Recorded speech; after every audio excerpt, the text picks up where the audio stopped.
Selamat hari Sabat, saudara-saudara sekalian. Berapa banyak yang merasa bahagia sukacita Sabat ini? Angkat tangan. Berapa banyak yang senyum? Boleh saya lihat? Nggak ada senyuman ya, karena semua sekarang pakai apa? Masker. Selamat datang anggota-anggota jemaat, tamu-tamu. Ada Pak Hanikano dan Ibu. Saya tadi nggak terlalu mengenal siapa ini ya. Cuma pakai ini face shield, tapi sudah kemudian bisa mengenali dari bentuk tubuhnya. Selamat datang juga kepada anggota jemaat yang baru Sabat ini juga bergabung bersama-sama dengan kita, keluarga Ibu Lewaka Besi, Ibu Christine dan Ibu Patmi, dan juga Saudara Roli. Ya, pada Sabat ini boleh bergabung bersama-sama dengan kita dalam peribadatan pada hari Sabat ini. Baik, kita sudah memulai ibadah secara resmi sejak Sabat yang lalu, namun tidak putus untuk kami mengingatkan lewat grup WA Jemaat kita. Saya sudah kirimkan ada 10 ketentuan ketika kita mau ibadah di tempat ini. Saya mengulangi kembali, ketika saudara datang ke sini, pastikan saudara sehat supaya bisa datang beribadah. Kalau agak kurang sehat, lebih baik tinggal di rumah saja. Dan setelah sampai di sini, jangan lupa untuk langsung pergi cuci tangan. Lalu kemudian kalau di dalam ruangan, silakan gunakan hand sanitizer yang ada di depan sana. Dan jangan lupa pakai masker. Lalu kemudian ada diakon dan diakones yang akan cek suhu saudara ketika mau masuk ke dalam gereja ini. Dan setelah acara kebaktian, saudara bisa langsung kembali, tidak ada potluck, tidak ada jabat tangan, kita kembali. Dan acara kebaktian kita hanya singkat. Mulai Sabat depan kita sudah ada jadwal yang akan saya berikan, dan saya minta kesediaan tua-tua jemaat untuk melayani, karena kita sepanjang hari Sabat hanya 2 atau 3 orang saja yang melayani di tempat ini. Dan jadwal yang akan saya berikan termasuk juga karena kami juga memegang Jemaat Maranatha, jadwal ini juga akan 2 di Tanjung Perak dan 2 di Maranatha. Dan Sabat depan saya tidak ada di sini, saya akan mulaikan kebaktian di Jemaat Maranatha, Saudara Jo. Baik, saudara-saudara yang dikasihi Tuhan Yesus Kristus, puji Tuhan, kita akan belajar pelajaran sekolah Sabat. Dan saya kembali bertanya, apakah saudara-saudara sudah memiliki pelajaran sekolah Sabat? Kalau belum, kita akan berikan. Kalau belum, kita akan berikan. Boleh angkat tangan yang belum, kita akan kasih. Oke, saudara Roli kasih 2 sama istri. Ada lagi? Baik, terima kasih. Kita sudah tiba pada pelajaran yang keberapa, Om Haflar? Pak Markus? Pelajaran yang keempat. Kita sudah tiba pada pelajaran yang keempat. Dengan judul pelajaran kita pada saat ini adalah kuasa doa mengantarai untuk orang lain. Jadi sepanjang minggu ini kita belajar bagaimana ketika kita berdoa, bukan berdoa untuk diri kita, tetapi bagaimana kita berdoa untuk orang apa? Untuk orang lain. Jadi ingat baik-baik bahwa sepanjang minggu ini pelajaran kita adalah, yang kita belajar, yang akan saya bahas pada saat ini adalah bagaimana caranya secara efektif kita bisa berdoa untuk orang apa? Orang lain. Berapa banyak di antara kita yang senang berdoa untuk orang lain? Banyak juga ya. Saya perdalam pertanyaan saya. Adakah di antara saudara-saudara yang saat ini punya daftar doa orang lain di dalam doa saudara? Oh, kalau Agape jangan tanya ya. Agape pasti ada daftar doa yang panjang dari Om Haflar. Banyak daftar dari Om Haflar. Tapi bagi yang lain, apakah saudara punya? Pak Hani dan Ibu punya. Sudah saatnya kita juga apa? Jangan hanya berdoa untuk apa? Diri kita sendiri, tapi mari kita juga belajar berdoa untuk apa? Untuk orang apa? Untuk dalam pelajaran sekolah Sabat ini kita akan melihat contoh doa dari Yesus Lalu kemudian kita akan melihat bagaimana doa pengantaraan dari Paulus.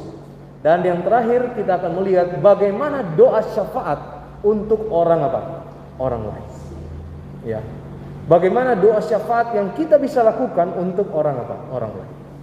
Nah, saudara-saudara sekalian, mungkin yang pertama ini saudara perlu untuk mengetahui bahwa mengapa kita perlu berdoa? Itu pertanyaan yang paling mendasar. Mengapa saudara dan saya perlu berdoa? Pak Markus, kenapa perlu berdoa?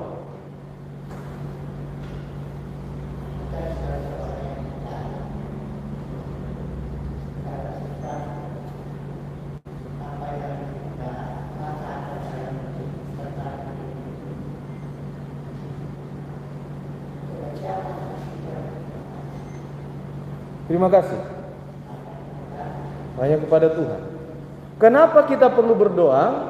Pelajaran sekolah sahabat sudah menyampaikan kepada kita bahwa karena kita hidup di tengah-tengah apa? Dunia, yang di dalam dunia ini terjadi peperangan antara kuasa kejahatan dan kuasa apa? Kebaikan. Antara si jahat dan si baik. Antara setan dengan Tuhan. Dan kita berada di tengah-tengah daripada peperangan kosmik ini. Jalan satu-satunya bagi kita untuk supaya kita dapat luput dari peperangan ini adalah dengan kita mempertajam akan hati nurani kita. Dan untuk mempertajam hati nurani ini, kita perlu lebih banyak waktu untuk berdoa. Kenapa kita perlu mempertajam hati nurani kita? Karena yang diperebutkan antara kuasa kegelapan dan kebaikan ini adalah untuk memenangkan hati kita. Dan saudara dan saya punya yang namanya kebebasan untuk apa? Untuk memilih. Selamat datang pada Pak Erik. Dan ketika kita berdoa, maka ada dampak yang luar biasa dari doa yang kita layangkan di dalam menghadapi pertempuran antara kebaikan dan kejahatan ini. Kita lihat contoh di dalam Alkitab ketika jemaat mula-mula mereka melakukan doa seperti ini. Di dalam ayat hafalan kita Yakobus 5 ayat 16, karena itu hendaklah kamu saling mengaku dosamu dan saling mendoakan supaya kamu sembuh. Doa orang yang benar bila dengan yakin didoakan, sangat besar kuasanya. Kisah 4 ayat 31, dan ketika mereka sedang berdoa, goyanglah tempat mereka berkumpul itu, dan mereka semua penuh dengan Roh Kudus. Lalu mereka memberitakan firman Allah dengan apa? Firman Allah dengan berani. Ini adalah ayat hafalan, dan juga salah satu ayat yang penting yang ada di dalam bagian pendahuluan. Pada hari Kamis ya, Om Edi kalau nggak salah, kita pergi ke Ibu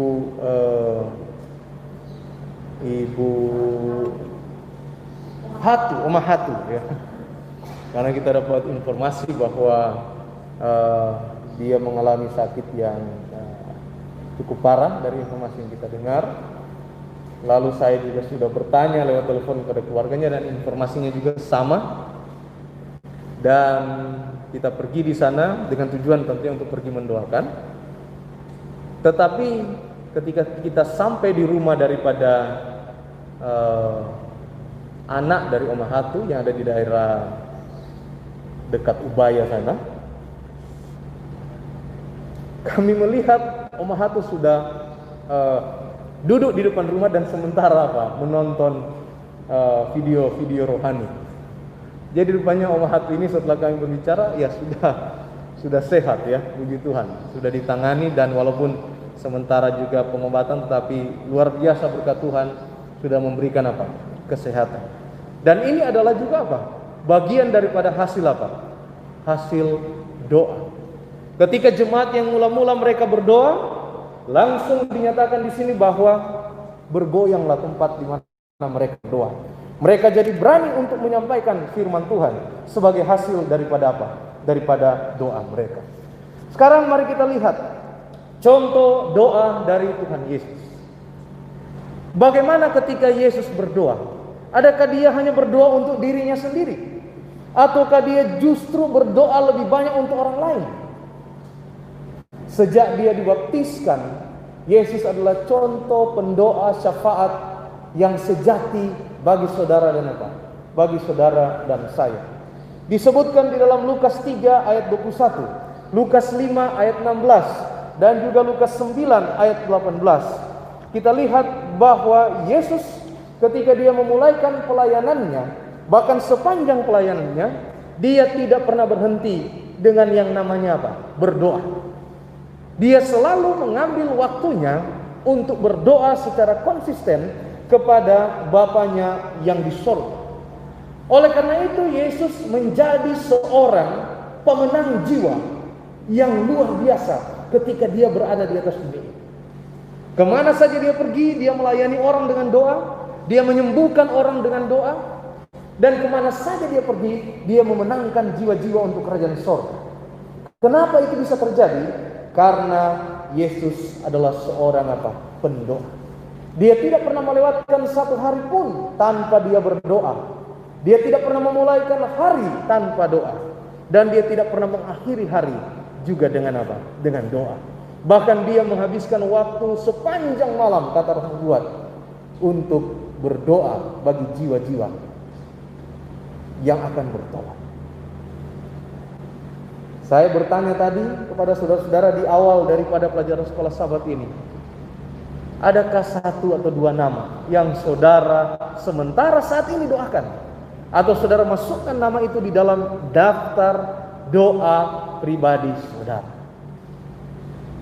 Dan tadi ada beberapa yang menyampaikan ada yang memasukkan nama di dalam daftar doa pribadi saudara. Yesus telah melakukan hal itu. Yang kedua, contoh yang kedua adalah doa pengantaraan. Doa pengantaraan ini, kalau bicara pengantaraan berarti apa? Dari satu tempat ke tempat yang lain, dari satu orang ke orang yang lain. Dalam hal ini kita akan lihat doa pengantaraan dari Paulus.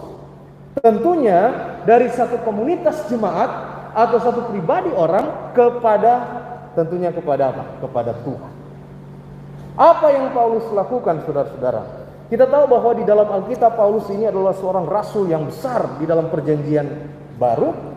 Hal ini ditandai dengan begitu banyaknya kitab-kitab yang dia tulis di dalam Alkitab perjanjian baru. Dan kita juga mengetahui bahwa Rasul Paulus mengadakan pelayanan penginjilan yang luar biasa. 3 kali dia menginjil di daerah Asia Kecil. Dia lakukan 3 kali seri perjalanan. Dan dari pelayanan yang dia lakukan, banyak jiwa-jiwa yang bertobat. Ada satu pergumulan Paulus ketika dia harus berpindah dari satu titik ke titik yang lain, dari satu tempat ke tempat yang lain. Karena dia ini penginjil, jadi dia pindah dari satu tempat ke tempat yang lain. Maka jiwa-jiwa yang dia sudah menangkan di tempat sebelumnya, dia doakan jiwa-jiwa ini. Jiwa-jiwa yang dia menangkan contohnya di kota Efesus, lalu kemudian dia pindah ke kota yang lain. Maka jiwa-jiwa yang dimenangkan di kota Efesus itu, dia tetap bawa di dalam apa? Doa. Supaya apa? Supaya mereka tetap bertumbuh kuat di dalam apa? Di dalam Tuhan. Karena dia menyadari dia seorang penginjil, dia harus berpindah dari satu tempat, kota ke kota yang lain. Maka dia tidak luput untuk mendoakan jiwa-jiwa yang dia menangkan di kota sebelumnya, untuk terus menjadi daftar doa baginya ketika dia pindah pelayanan ke kota yang lain dalam rangka untuk apa? Penginjilan.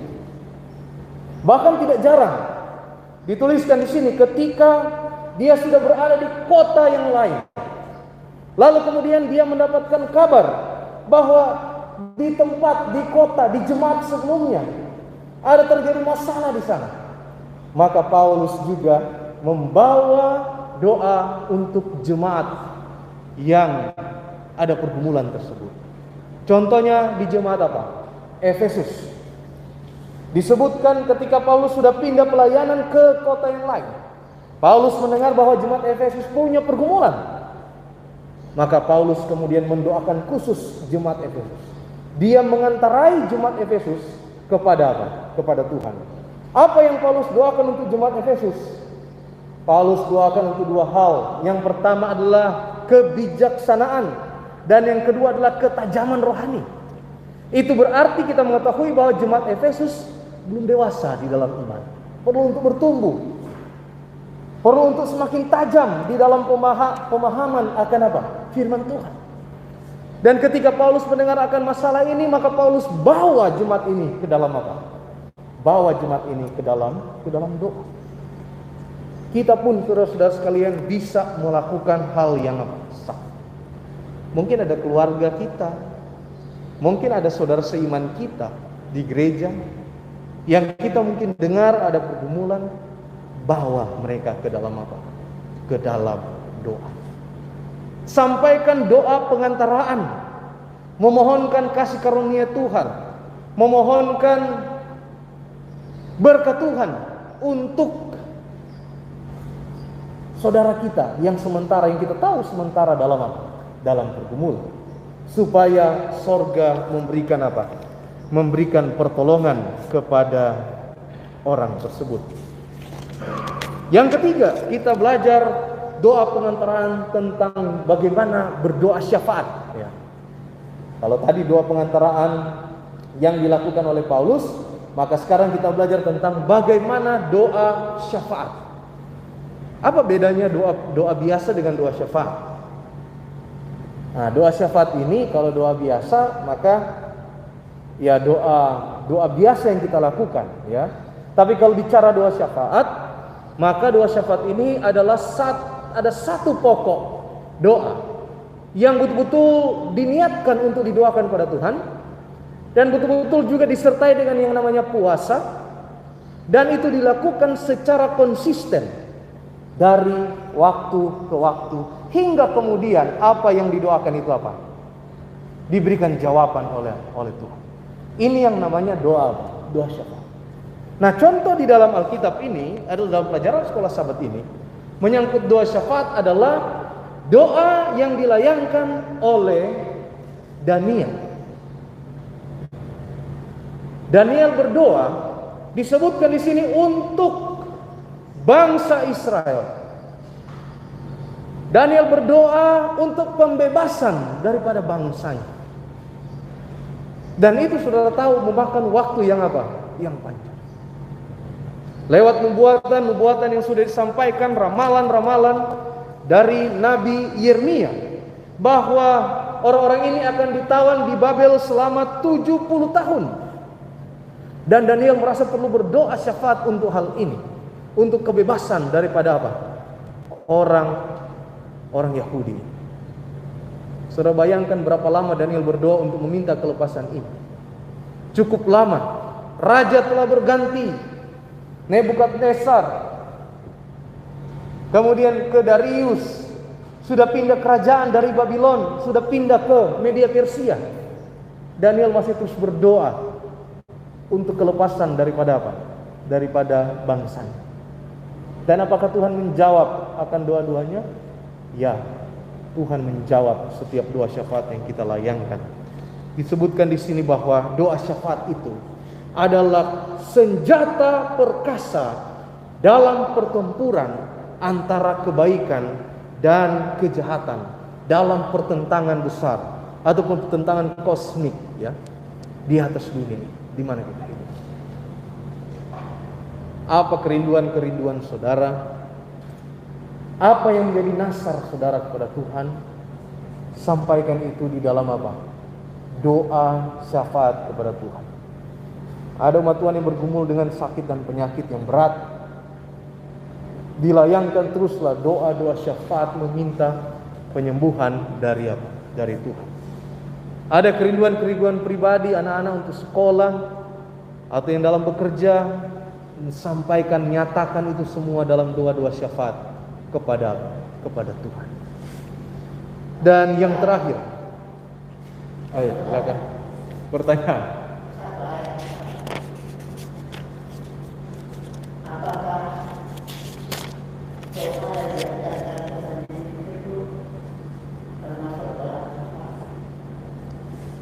Apakah doa yang diajarkan Tuhan Yesus termasuk doa syafaat? Terima kasih pertanyaan. Adakah di antara kita yang mau menjawab pertanyaan ini? Adakah doa yang disampaikan oleh Tuhan Yesus itu adalah doa apa? Syafaat. Saya pikir doa yang diajarkan Tuhan Yesus itu adalah doa yang paling sempurna yang ada dalam Al-Quran. Jadi kalau kita bertanya apakah itu doa syafaat, bukan doa syafaat, saya menyatakan bahwa itulah doa yang paling sempurna yang Yesus ajarkan kepada kita. Nah, kalau kita berbicara tentang doa pengantaraan, itu sesuai dengan mungkin permintaan kita kepada Tuhan. Saya doakan mereka, mereka doakan saya. Itu kebutuhan kita saling mendoakan satu dengan lain. Saling mendoakan. Doa yang diajarkan oleh Yesus itu adalah doa yang paling sempurna. Terima kasih. Ya, terima kasih Om Edi. Pak Markus.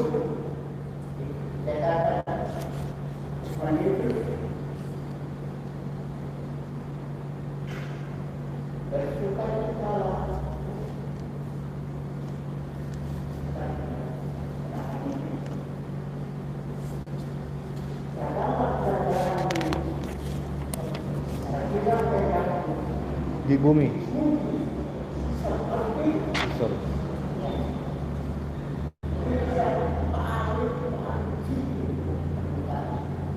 Terima kasih. Terima kasih Pak Markus.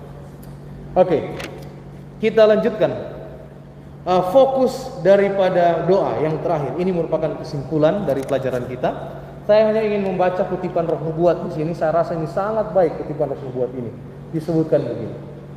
Iblis tidak dapat bertahan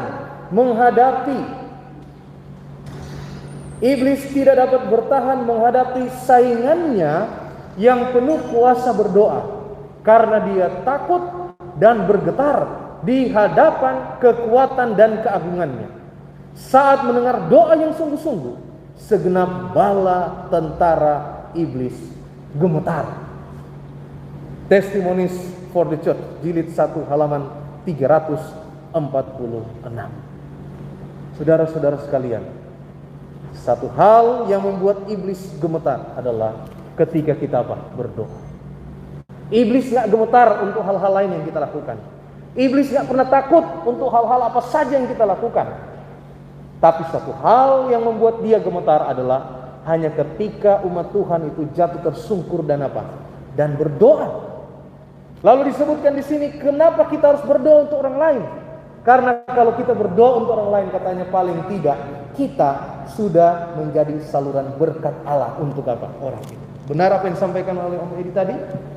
Ketika saya mendoakan Om Edi, ketika saya mendoakan Opa Markus, maka saya sudah menjadi berkat untuk Om Edi dan Opa Markus.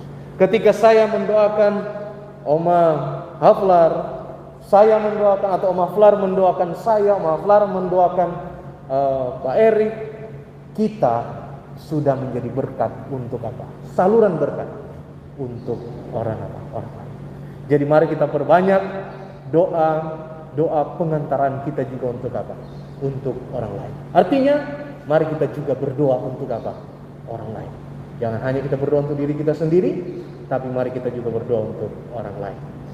Sampai di sini ada tambahan pertanyaan? Silakan. Om Edi, tambahan. Sebetulnya bukan doa itu yang punya kuasa. Allah yang punya kuasa. Doa itu hanya satu sarana yang Allah gunakan yang kita berhubungan dengan Allah.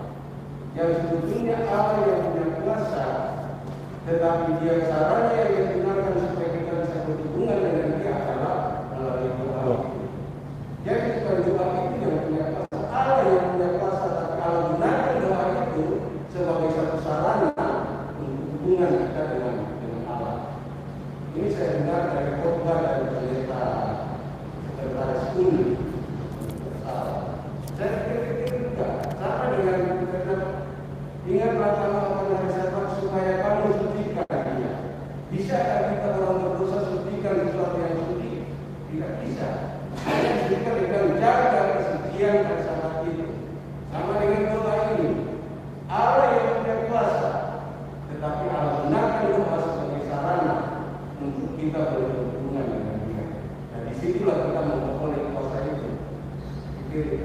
Terima kasih melengkapi bahwa Allah punya kuasa. Ya, benar sekali bahwa kita melakukan bagian kita dan Allah ini punya apa? Kuasa. Dia yang punya kuasa untuk mencurahkan jawaban doa yang kita doakan. Doa ini menjadi satu sarana. Oma Flar? Dan tadi yang kita dengar bahwa orang akan sempurna. Memang karena tadinya hubungan yang sudah yang terakhir dikuncinya dan sendiri dan sebagainya. Dan janganlah membawa kami ke dalam pencobaan, tetapi lepaskanlah kami dari kejahatan. Itu kunci doa. Kenapa dalam pencobaan bagaimana Petrus? Petrus yang terlalu percaya diri. Ya. Oh, pelayan-pelayan tinggalkan kau dan serta. Betul Yesusnya. Petrus belum ada pokok dengan para kita. Nah itu makanya kunci doa kami begitu sempurna. Dan kalau kita sadar menyesatkan doa kami itu. Bagaimana? Jangan membawa kami dalam pencobaan. Karena kami sedikit cerita bisa terlepas. Jangan membawa dalam pencobaan. Lepaskan kami dari kejahatan. Itu satu titik yang luar biasa. Bagi kesadaran doa kami di situ untuk kita jangan sekarang ini. Jangan membawa kami dalam pencobaan. Lepaskanlah kami dari kejahatan. Itu dia. Lepaskan kita bisa mengerti apa yang kita lakukan dengan bersepah. Sesama kita dan jiwa-jiwa. Baik, terima kasih. Saya kira cukup, waktu kita sudah. Oh ya, singkat saja ya.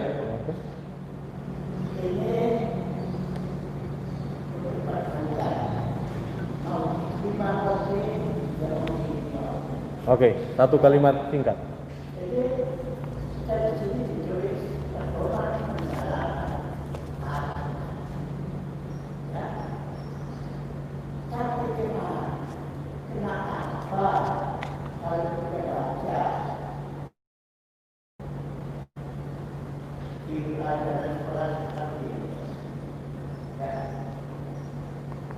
Pendalaman itu mengapa tidak ada dari buku dan sebagainya. Itu pertanyaannya. Apakah firman Tuhan itu tidak sempurna? Taurat Tuhan sempurna. Kalau pendalaman itu kita harus baca tulisannya sendiri bagaimana. Oke. Terima kasih. Jadi ini Ya. untuk masukan. Iya, oke. Untuk perbaikan kita tidak Indonesia. Iya. Terima kasih. Tidak ada saya tahu, tidak ada sama sekali. Cuma untuk perbaikan agar kita terasa tidak dikatakan di terlapor di gimana. Aku tahu kerjaan, aku tahu sudah. Aku harus membela itu bukan dia. Ya. Baik, terima kasih. Saya jawab. Jadi pelajaran sekolah sahabat ini kutipannya cuma 4. Ayat Alkitabnya cukup apa? Cukup banyak. Jadi kutipan paling banyak memang benar tadi di hari Jumat pendalaman. Tapi hari Minggu, Sabat sampai Jumat itu Kamis banyak juga ada. Terima kasih Pak Markus. Baik, kita akhiri. Saya serahkan kembali kepada pemimpin acara.